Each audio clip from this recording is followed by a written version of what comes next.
In a world obsessed with status and bank balances, we're often told that money talks and wealth defines worth. But what if that's a dangerous lie? What if the real treasures in life are the qualities you can't put a price tag on? Prepare to have your assumptions shattered as we delve into a story that peels back the layers of privilege and exposes the surprising truth hidden beneath the surface. When a male nurse is hired by a wealthy widow, it's easy to jump to conclusions, isn't it? But trust us, her children were about to be utterly shocked by his secret, a secret that will challenge everything you thought you knew about appearances and intentions. Imagine the opulent world of Penelope Edwards, a wealthy widow whose vast fortune has ironically imprisoned her. Her children, more like vultures circling an inheritance than loving offspring, see her as nothing more than a living ATM. Loneliness is her constant companion, and the weight of her wealth feels like an unbearable burden. Then enters Ian Washington, a male nurse, a seemingly ordinary man stepping into this extraordinary world. Immediately, the alarm bells ring for her children. A man caring for their mother? It can only mean one thing: haze after the money. The battle lines of rich versus poor are instantly drawn. But what if their snap judgments are blinding them to the truth? What if the secret Ian holds isn't one of greed, but of profound integrity and a connection to Penelope that runs deeper than they could ever imagine? This isn't just a simple tale of someone trying to climb the social ladder. It's a story about the unexpected power of human connection, the deceptive nature of appearances, and the shocking revelation that true wealth lies not in what you possess, but in who you are. Get ready for a narrative filled with emotional twists and turns that will leave you questioning your own perceptions. Before we unravel this captivating mystery, let's create a moment of connection that spans across the globe. From what beautiful corner of the world are you tuning into our story today? Let us know in the comments below. We're always fascinated by the reach of our narratives. And if you're ready to have your mind blown and your heart touched, take a second to like this video, subscribe to our channel for more compelling stories, and share it with someone you know would appreciate a tale of surprise, redemption, and the ultimate plot twist. Well, let's just say that when the formidable Penelope Edwards decided to hire a new caregiver, no one batted an eye. It was expected. But when Ian Washington, a male nurse, walked through the doors of the sprawling estate, you could have heard a pin drop. It wasn't the done thing, you see, not in their circles. Her children, ever so concerned with appearances, exchanged looks that were sharper than knives, a silent shared disapproval that hung heavy in the air. This decision felt off. The Edwards family fortune wasn't just old money, it was ancient, a towering monolith of power and influence. And with that fortune came an inheritance that Penelope's children watched over like hawks. Every decision their mother made was scrutinized, every penny accounted for, every new face viewed with immediate suspicion.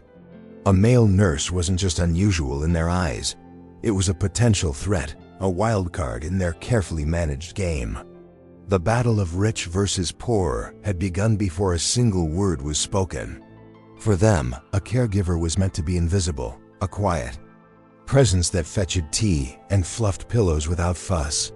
But Ian Washington had a certain gravity about him, a calm confidence that was anything but invisible. He met their condescending glares with a steady, unreadable gaze that seemed to peel back their layers of privilege. It was clear from the first moment that he wasn't there to be just another servant, and this unexpected strength left them momentarily and unpleasantly surprised. Penelope's children, bless their hearts, couldn't fathom any motive beyond the obvious. They saw Ian and immediately saw a gold digger, a nobody trying to get his hands on their mother's wealth. The idea that a simple nurse could have any other reason for being there was laughable to them. They were already plotting, whispering about how to handle this new complication. They were certain he harbored a secret, and they were determined to uncover it, no matter the cost. What they failed to see in their rush to judgment, was the quiet exchange between their mother and her new caregiver. Penelope Edwards, the famed wealthy widow, looked at Ian not with suspicion, but with a flicker of something else, a curiosity. She saw not his uniform, but the man wearing it. It was a subtle, almost imperceptible moment, but it was the true beginning of this very unlikely love story, one that was destined to unfold in the most unexpected of ways. And so the stage was set. The children believed they were in control, ready to protect their legacy from a common intruder. They were absolutely convinced they knew how this story would end, with Ian exposed and dismissed. But they had no idea. Not really. They never imagined that the secret Ian Washington carried was big enough to shatter their entire world, leaving them utterly and completely shocked. What they couldn't possibly guess was how deep this connection truly ran. You know, it's funny how things look from the outside. People saw Penelope Edwards, the wealthy widow, and saw a woman who had it all.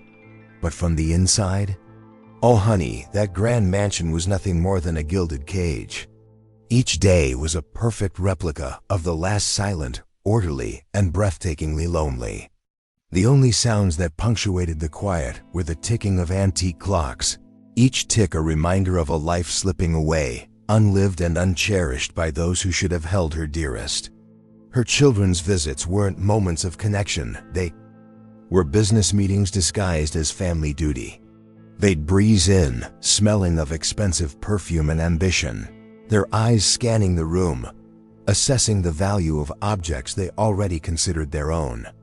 Their conversations were a masterclass in manipulation, peppered with passive-aggressive comments about her health and wise financial planning. They spoke of love, but their actions screamed inheritance, a chilling reminder that she had become a living ghost in her own home. This wasn't just sadness, it was a profound, soul-deep exhaustion. Penelope had spent decades building a legacy, not of money, but of family, only to find herself the warden of a fortune and a prisoner of her own blood. The weight of it all was an emotional burden she carried in the slump of her shoulders and the hollowness of her eyes.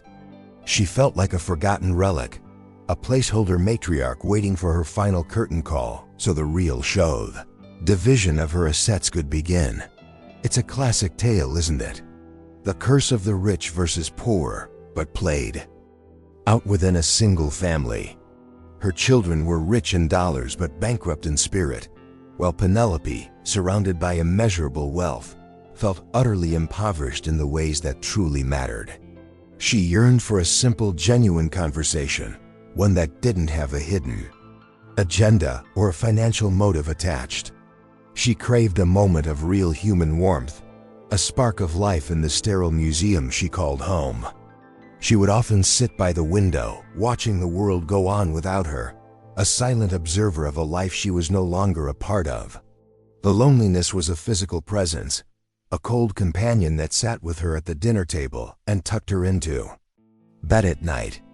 It was in this suffocating silence that she made the decision to hire a caregiver, a decision born not of physical need, but of a desperate, unspoken plea for companionship, a plea for a little kindness.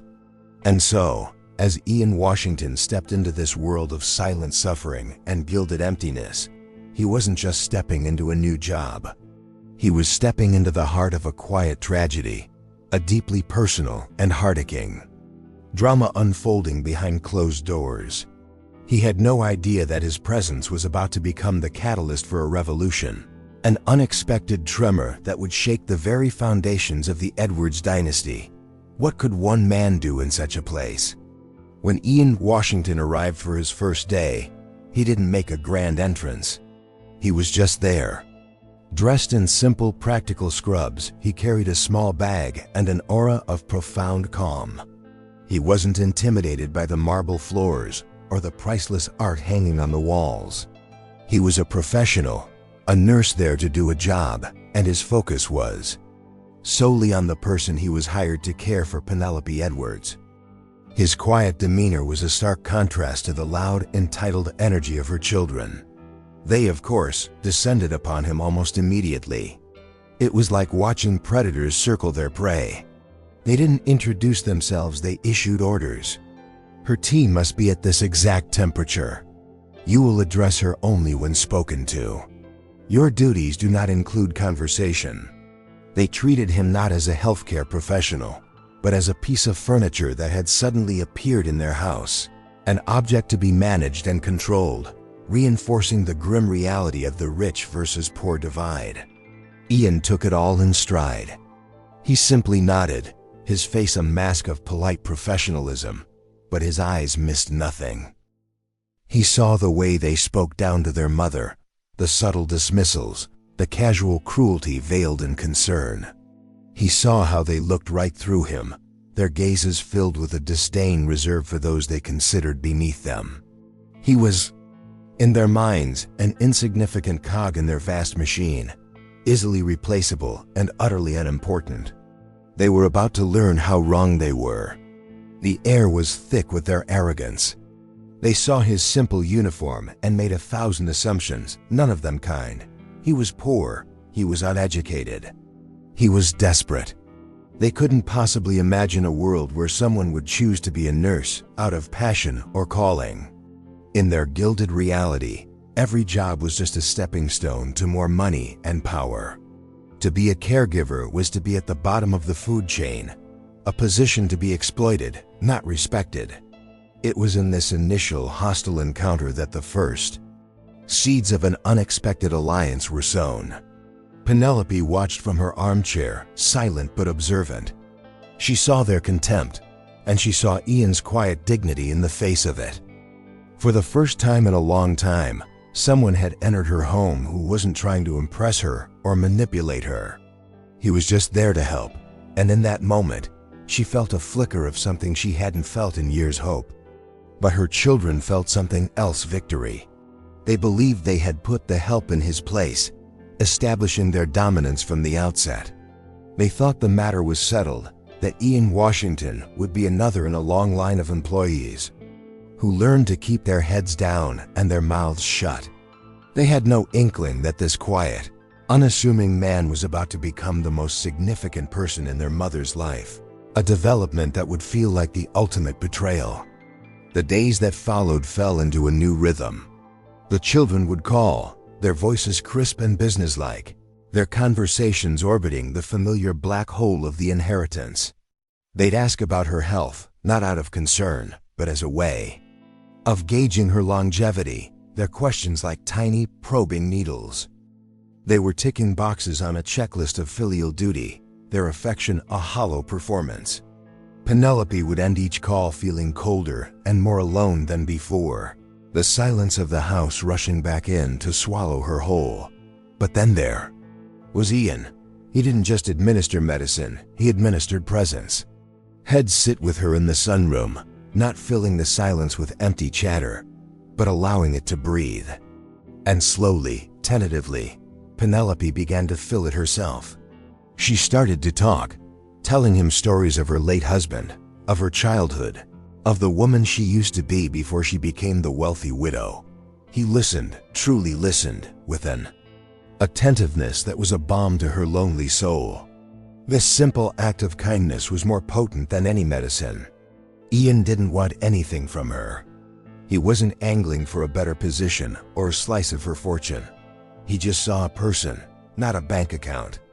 He'd bring her a wildflower he found on his walk or point out a particular bird in the garden. These small, genuine gestures were like water on barren ground, and for Penelope, something long dormant began to stir. It was a deeply emotional and heart-aching experience for her. He learned that she loved old movies, the black and white ones filled with sharp dialogue and real glamour. So he started setting up a small projector in the evenings. They'd watch them together, and for a few hours the grand, lonely mansion would feel like a cozy little theater. During those moments, the years would melt away from Penelope's face, and a genuine, unforced smile would appear. This was the beginning of their quiet, unconventional love story, built on shared moments and mutual respect. She told him once, her voice barely a whisper, My children see a vault they are waiting to open. You, Ian, you see the person who holds the key. He didn't respond with a platitude or a comforting lie. He just met her gaze and gave a small, understanding nod. That single gesture spoke volumes, forging a bond of trust that was stronger than any contract. She knew, with a certainty that settled deep in her bones, that she could trust this quiet nurse.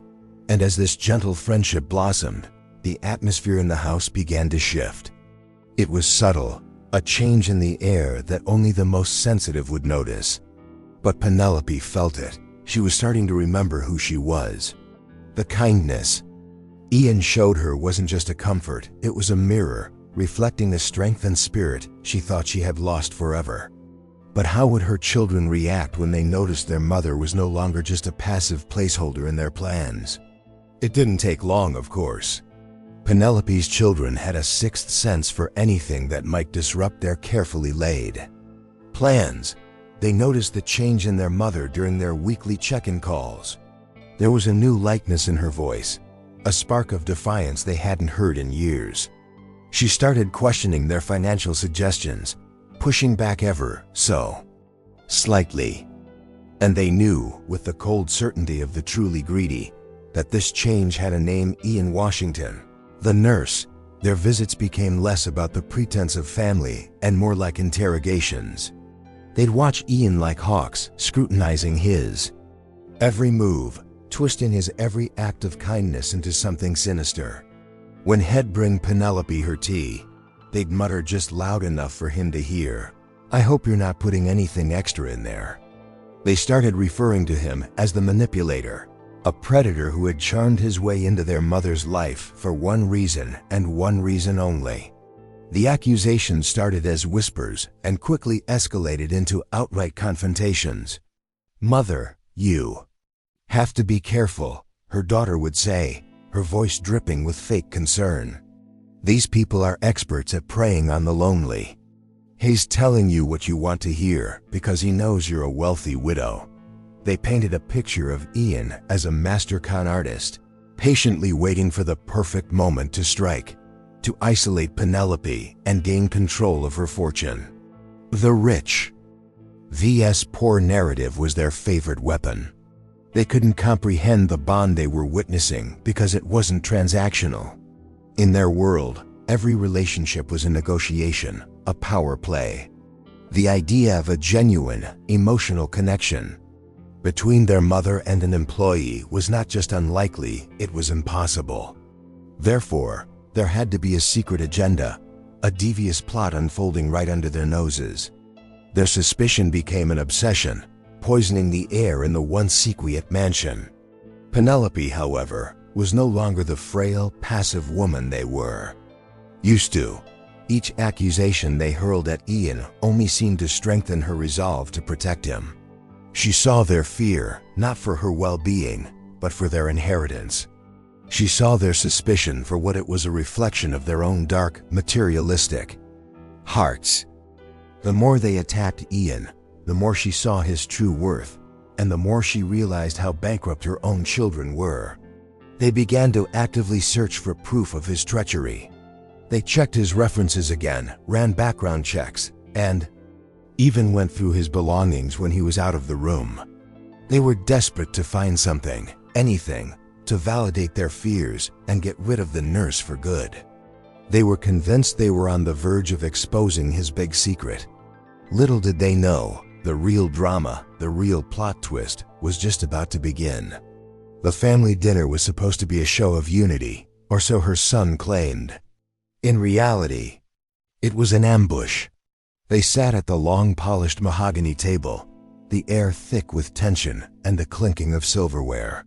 Ian was present at Penelope's insistence, sitting quietly at the end of the table, a silent observer.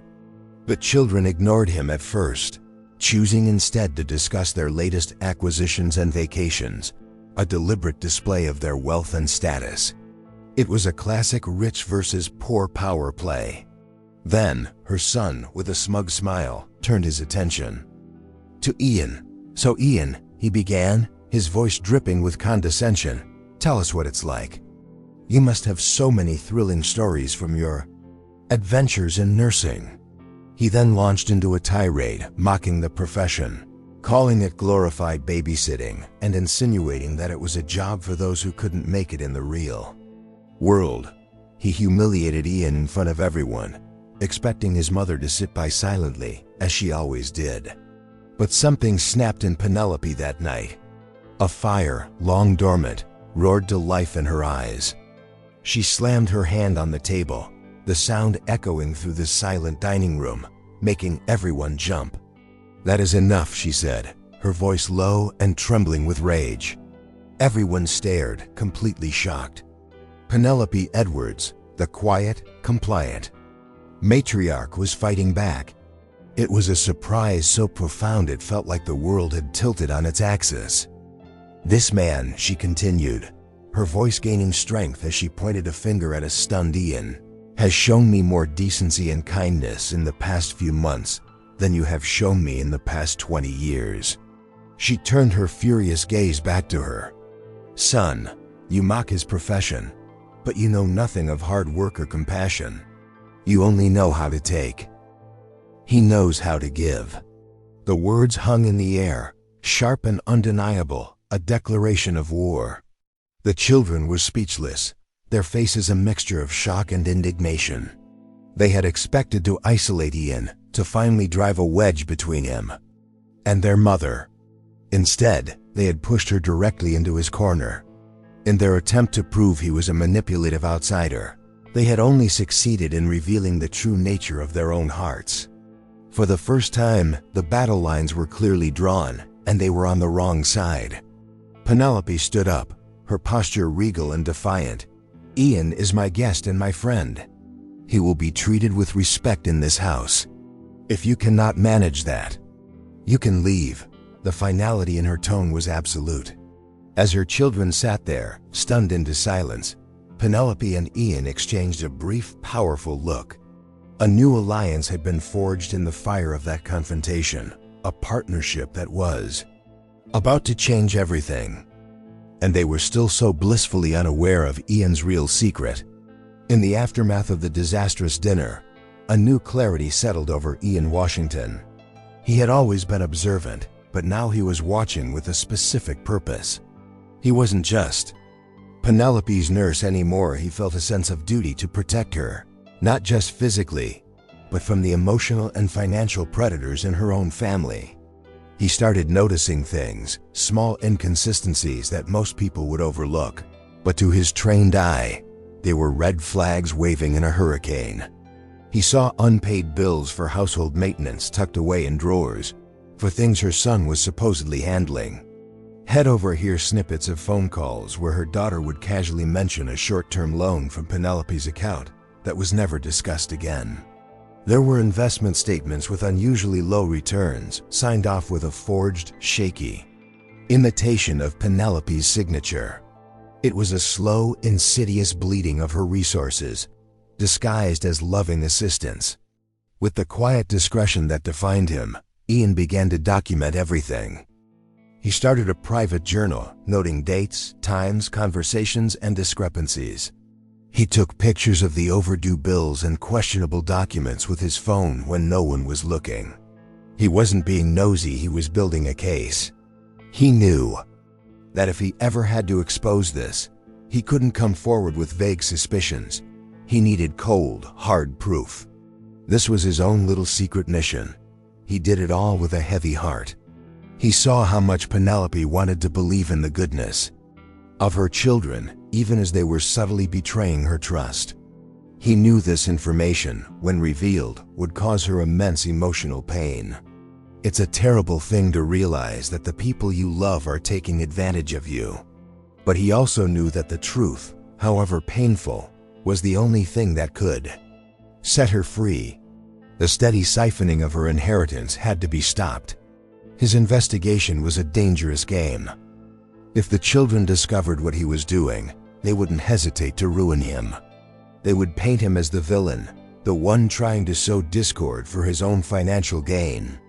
They'd use their power and influence to crush him, to ensure no one would ever believe the word of a poor nurse over theirs.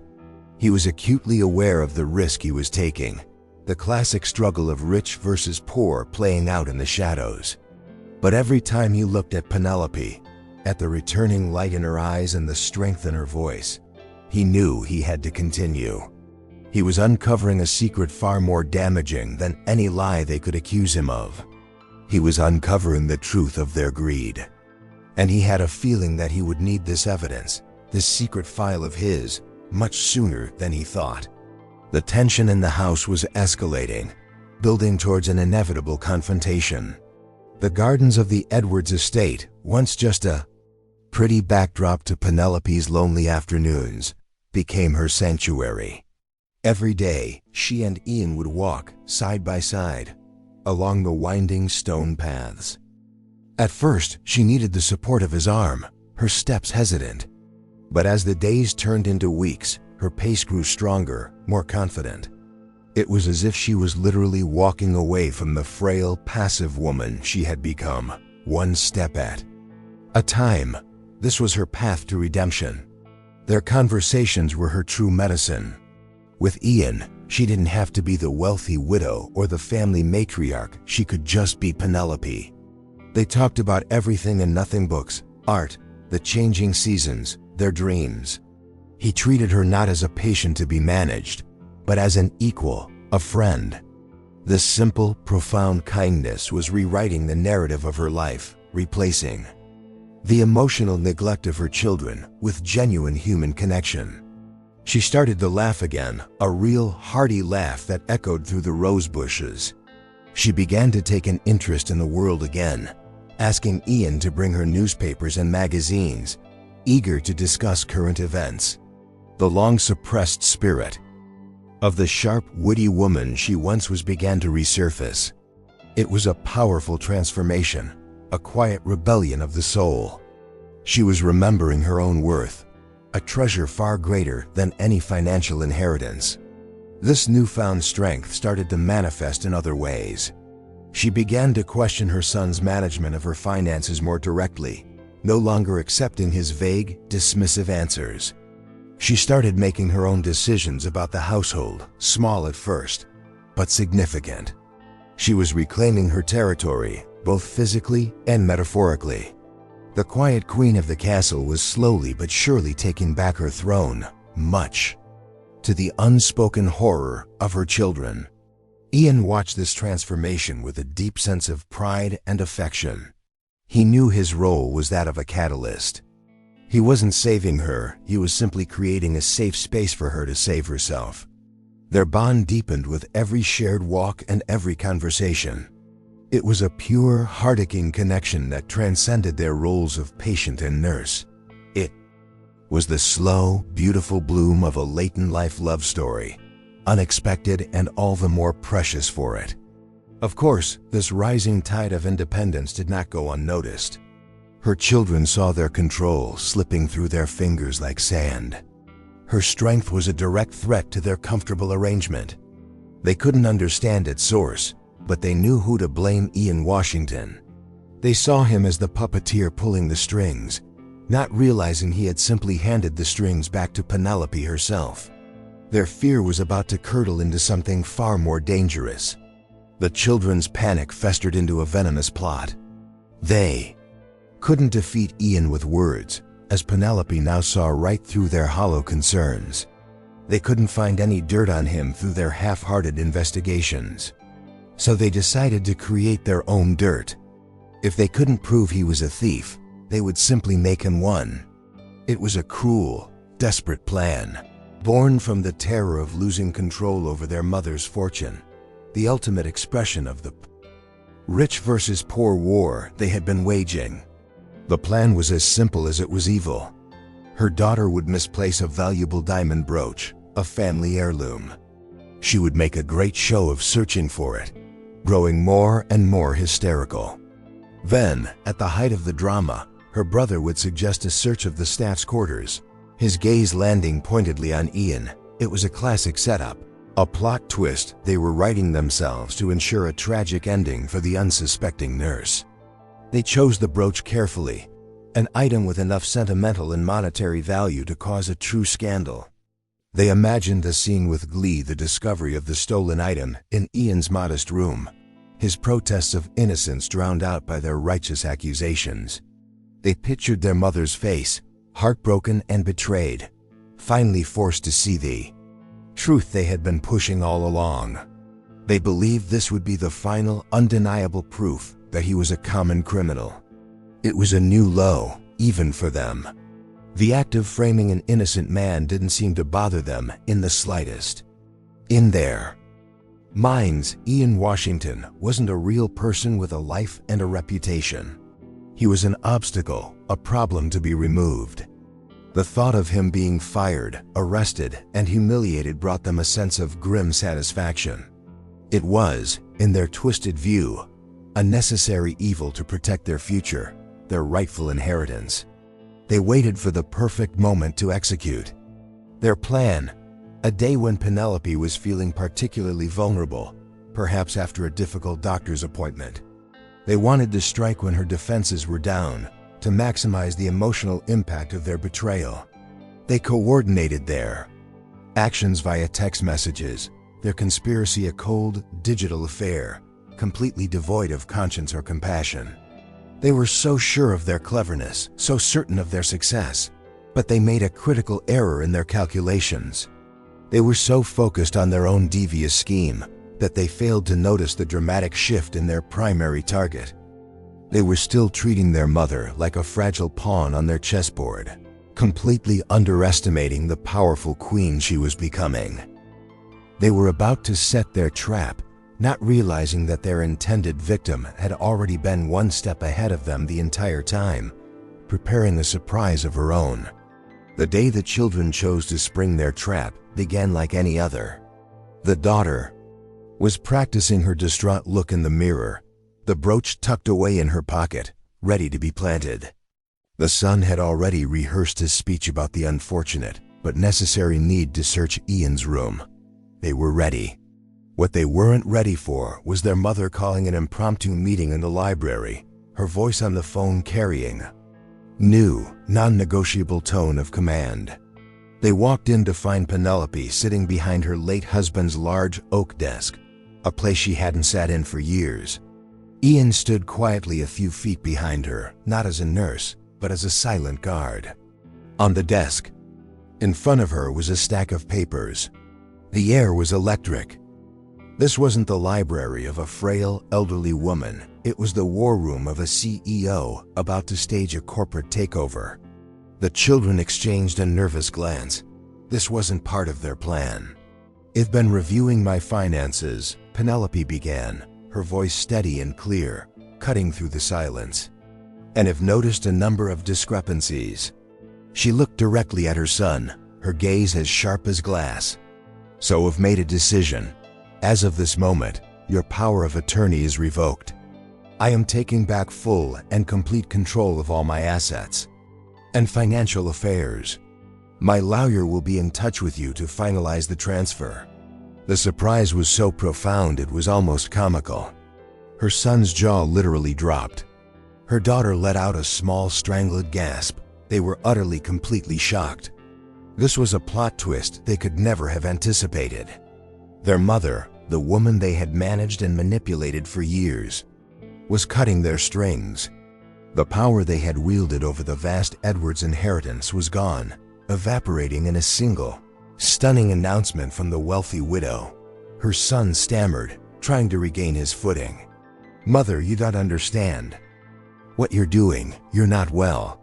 He said, pointing a trembling finger at Ian, "has clearly put these ideas in your head." He was grasping at straws, falling back on his old tactics, but the words sounded hollow and pathetic in the face of his mother's newfound resolve. She had outmaneuvered them completely, turning their own ambush against them. Penelope didn't even flinch. "Ian has done nothing but show me the kindness and respect you forgot to. This decision is mine and mine alone." The finality in her voice was absolute. The children stood there, their own little plot to frame Ian with a stolen brooch now seeming laughably insignificant. They had come to destroy a pawn, only to find themselves checkmated by the queen. The power dynamic had shifted, and they were on the losing side. The real fallout was yet to come. The shock quickly curdled into pure, unfiltered rage. The children's carefully constructed world was crumbling around them, and they lashed out at the perceived source of their problems. The argument that erupted in the library was ugly, a torrent of bitter accusations and entitled fury. They threw everything at Penelope. She was ungrateful, she was senile, she was throwing away her family for a stranger. But their words no longer had the power to wound her. Finally, in a moment of sheer desperation, her daughter's composure cracked completely. Her face, twisted with contempt, turned towards Ian, who had remained silent throughout the tirade. Then, she spat the words at her mother, her voice dripping with venom. "He's just a poor nurse, Mother. A nobody. What could he possibly offer you that we haven't?" It was the core of their belief system, laid bare for all to see. The words hung in the air, a perfect, ugly distillation of their worldview. It was the ultimate expression of the rich versus poor mentality that governed their lives. In their eyes, a person's worth was measured by their bank account and their social standing. The idea that their mother could find value in something as intangible as companionship or respect from a poor man was not just insulting to them, it was incomprehensible. It was the ultimate humiliation in their eyes. They believed this was their trump card, the one undeniable truth that would surely snap their mother back to her senses. How could she choose a man with nothing over them, her own flesh and blood, the heirs to a dynasty? They expected this cruel statement to be a killing blow, the final argument that would win them the war. They watched Penelope's face, waiting for the flicker of doubt, for the realization that she had made a terrible, foolish mistake. But they saw no doubt. They saw no regret. Instead, Penelope looked at her daughter with a kind of pity that was more devastating than any anger. She saw a young woman so blinded by greed that she couldn't recognize true wealth if it was standing right in front of her. The daughter's cruel words hadn't humiliated Ian, they had exposed the utter bankruptcy of her own soul. The barb had completely missed its intended target. Penelope didn't even have to say anything. Her quiet, steady gaze was answer enough. She was no longer looking for what someone could offer her in a material sense. She had spent a lifetime surrounded by things. Now, she was looking for what someone could be. The children, in their final desperate attack, had only succeeded in solidifying what she already knew in her heart. But what they didn't know was that someone else had heard those cruel, cutting words. Ian had tried to excuse himself when the argument began, to give the family their privacy, but Penelope had insisted he stay with a firm look. So he stood by the window, his back partially turned, a silent witness to the venomous exchange. He heard every word. He heard himself dismissed as a nobody, a poor nurse. He heard his character and profession being torn apart by people who knew nothing about him. Each word was a small, sharp stone hurled in his direction. Anyone else might have snapped back, defended themselves, or stormed out of the room. It would have been a human, understandable reaction to being so viciously and unfairly attacked. But Ian did none of those things. He remained perfectly still, his posture unchanged, his breathing even. He absorbed the insults without flinching, his professionalism a silent, impenetrable shield against their hate. He did not let them see him bleed. When the daughter spat her final cruel question, Ian slowly turned to face them. There was no anger in his eyes, no hurt, no desire for retaliation. There was just a quiet, profound sadness. He looked at these two grown adults, so lost in their world of money and status, and he felt a sense of pity for them. His silence was more powerful than any retort he could have offered. His dignity in that moment was a thing of absolute beauty and strength. Penelope watched this entire exchange, and her heart swelled with a feeling that went far beyond mere respect. She saw in Ian an integrity that was as solid and unshakable as a mountain. He had been publicly humiliated, yet he stood tall, his character untarnished.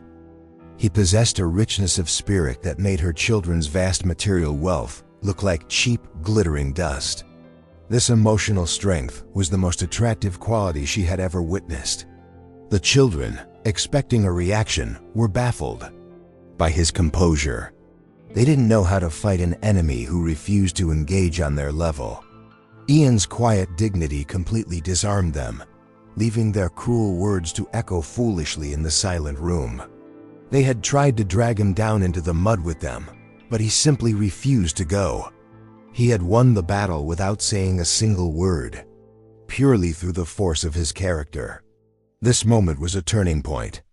It was when Penelope's deep affection and respect for Ian Washington solidified into something deeper, something more profound. The quiet kindness he had shown her from the beginning, now combined with this incredible display of inner strength, was an irresistible combination. She was no longer just fond of her caregiver, she was falling in love with the man. And this, her children would soon find, was a far greater threat to their plans than any financial restructuring. In the quiet days that followed the explosive confrontation, a new peaceful atmosphere settled over the house. With the children temporarily silenced and their influence banished, Penelope and Ian found themselves in a bubble of their own making. The grand mansion, once a symbol of her loneliness, began to feel like a real home, a sanctuary for two souls who had found each other against all odds. Their friendship was effortlessly blossoming into a true love story. Penelope found herself watching him as he went about his day. She watched the gentle way he tended to her rose garden, the patience with which he read the newspaper aloud to her, the quiet strength he exuded just by being present. She realized she wasn't just admiring a good nurse, she was admiring a good man.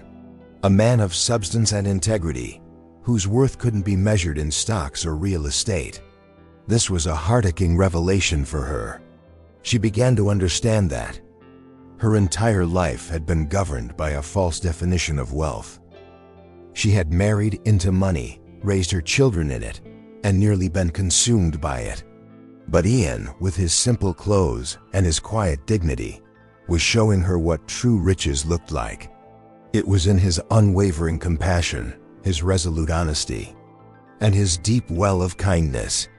These were the treasures she had been searching for all along, without even knowing it. One evening, as they sat on the patio watching the sunset paint the sky in hues of orange and pink, she reached out and placed her hand on his. It was a simple gesture, but it was filled with meaning. "You know," she said softly, her voice filled with a profound and emotional weight, "my late husband always said that destiny finds a way. For a long time I didn't believe him. But now, I'm not so sure." It was a confession, a quiet acknowledgement of the powerful connection between them. Ian turned his hand over and gently squeezed hers. He didn't need to say anything. The understanding that flowed between them was perfect and complete. He saw her, truly saw her not as the wealthy widow, but as Penelope, a strong, vibrant woman, who had finally found her voice again. And she saw him not as the poor nurse, but as Ian, her partner, her confidant, and the unexpected love of her life. It felt preordained, as if their meeting was written in the stars. But while they were finding their own quiet paradise, the storm was gathering on the horizon. The children were not the type to accept defeat gracefully. Humiliated and enraged by their loss of control, they were regrouping, plotting their next move. They couldn't accept this new reality. They refused to believe their mother could choose a man like Ian. There had to be a secret, a dark truth they had missed. And this time, they were going to hire a professional to find it. Defeated and desperate, the children convened in a sterile, overpriced coffee shop, a world away from the warmth that now filled their mother's home. Their fury had cooled into a cold, hard resolve. Their mother's love story was, in their minds, a delusion, a sickness, and they were the only ones who could provide the cure. They were convinced that Ian Washington was a fraud, a master manipulator with a past he was desperate to hide. Their initial background checks had revealed nothing, so it was time to bring in an expert. They pooled their resources and hired the best private investigator money could buy, a ruthless, cynical man known for his ability to unearth secrets that were buried 6 feet deep. "We want everything you can find on a nurse named Ian Washington," they instructed him, the words dripping with disdain. "He has charmed his way into our mother's life. There has to be something, a criminal record, a string of jilted old women, a hidden identity. No one is that perfect." The investigator, a man who believed everyone had something to hide, took the case with a greedy smile. The story of a handsome caregiver and a wealthy widow was a tale as old as time, and it usually ended with him handing over a file thick with damning evidence. The children felt a renewed sense of hope, a vicious sort of optimism. They were certain this was the final move, the plot twist that would expose Ian and restore them to their rightful place. They imagined the evidence with lurid detail. Perhaps Ian wasn't his real name. Perhaps he had a secret family hidden away somewhere, living off the money he conned from vulnerable women. Maybe he had a gambling problem or massive debts. Any dark secret would do. They just needed a weapon, a single piece of undeniable proof to destroy him in Penelope's eyes and justify their own monstrous behavior. It was their path to redemption, or so they told themselves. For weeks they waited anxiously, the investigator providing them with cryptic, promising updates. "I'm onto something big," he'd tell them. "This is more complex than you think." The children's excitement grew with each call. They began to plan the final confrontation, a grand intervention where they would present their findings to their mother. They would be saviors, rescuing her from the clutches of a dangerous con artist. They would be proven right. Finally, the day came. The investigator called them for a meeting. "I have the file," he said, his voice grave. "You're going to want to see this." The children's hearts pounded with triumphant anticipation. They were about to receive the key that would unlock their inheritance and put an end to this ridiculous charade. Once and for all. They had no idea that the bomb they had paid to have built was about to detonate in their own faces, leaving them utterly and completely shocked. The children clutched the thick manila folder as if it were the Holy Grail. Didn't even look inside. The weight of it was enough. This was their proof, their vindication, the weapon that would finally annihilate Ian Washington. They called their mother, their voices laced with a somber, theatrical gravity. "Mother, we need to have a family meeting. It's urgent. It's about Ian. You need to be there." It was an invitation that sounded more like a summons. They arranged the meeting in the formal living room, a cold, impersonal space reserved for uncomfortable occasions. They sat on one side of the coffee table, a united front of smug righteousness. Penelope sat opposite them in her favorite armchair, a picture of calm elegance. At her request, Ian stood beside her, his presence a quiet source of strength. He met the children's triumphant, hate-filled glares with his usual unreadable composure, which only infuriated them more. "Mother," her son began, placing the folder on the table with a dramatic thud. "We told you we were worried about you. We told you this man was not who he seemed to be. You didn't listen. You chose to believe the lies of a stranger, a common nurse." He paused for effect, letting the weight of his accusations settle in the room. "Now we have the truth. We have his real secret." Her daughter picked up the narrative, her voice trembling with manufactured emotion. "We did this because we love you. Mother, we had to protect you. We hired a private investigator to find out who Ian Washington really is." She looked at Penelope, her eyes wide, expecting a look of fear or betrayal. Instead, she saw only a quiet, patient curiosity. It was unsettling. It was not the reaction they had planned for. They were ready for the big reveal, the moment of surprise that would shatter Penelope's world and vindicate them completely. They envisioned her breaking down in tears, apologizing for ever doubting them. forever letting this charlatan into their lives. They imagined her turning on Ian, her love and affection instantly turning to revulsion and anger.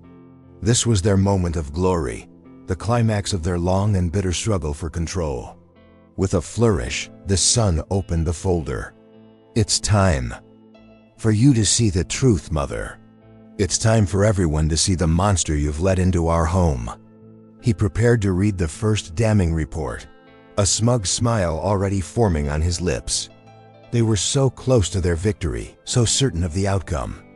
They were about to get a surprise, all right, but it wasn't the one they were expecting. They were about to be utterly and irrevocably shocked. With trembling hands and a triumphant gleam in his eye, the son pulled out the first page. "Let's start with his finances, shall we?" he sneered. "Let's see just how poor this nurse really is." He began to read, his voice confident at first, then faltering. The report didn't detail debts or scams. It detailed vast old money holdings, charitable foundations, and an inheritance that made the Edwards family fortune look like pocket change. He stopped, his face draining of all color. He was shocked. The daughter snatched the paper from him, thinking he was misreading it.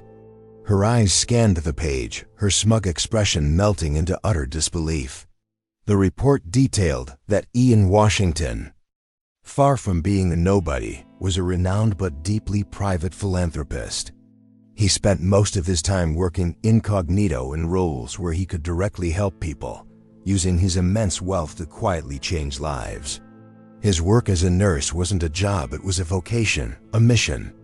This plot twist was beyond anything they could have imagined. The final, devastating blow came from a letter tucked into the back of the file, a copy unearthed by the investigator. It was from Penelope's late husband, written years ago to his dearest and most trusted friend, a young man he mentored and loved like a son, Ian Washington. In the letter, he asked Ian to promise that if anything ever happened to him, he would watch over Penelope, to protect her from the vultures he feared their own children might become. His presence wasn't a coincidence, it was the fulfillment of a sacred promise. It was destiny. The children sat in stunned, absolute silence, the file's contents scattered on the table like the wreckage of their own greed.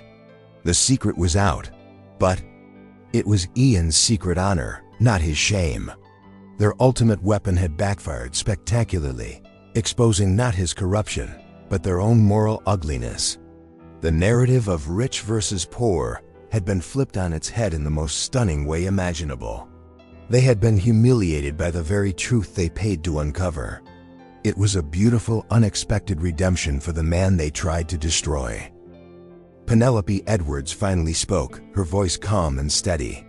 She reached for Ian's hand, their fingers lacing together.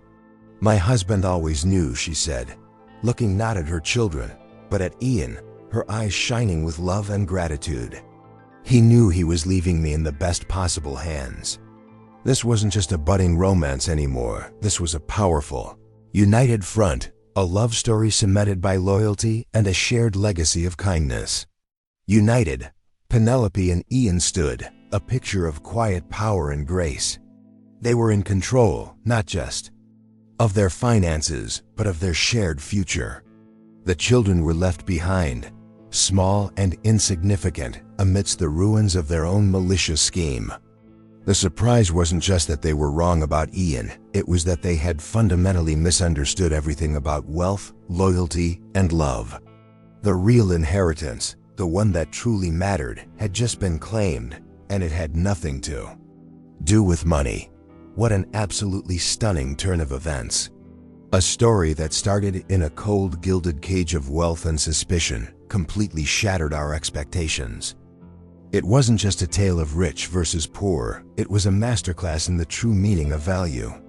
Penelope's journey from a lonely widow to a powerful queen, and Ian's role as the quiet warrior who checkmated greed with pure integrity, is a powerful reminder that the best secrets are the ones kept for the right reasons.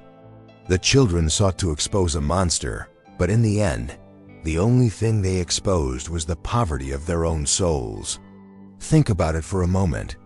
This story isn't just about a wealthy family, it's about the masks people wear every single day.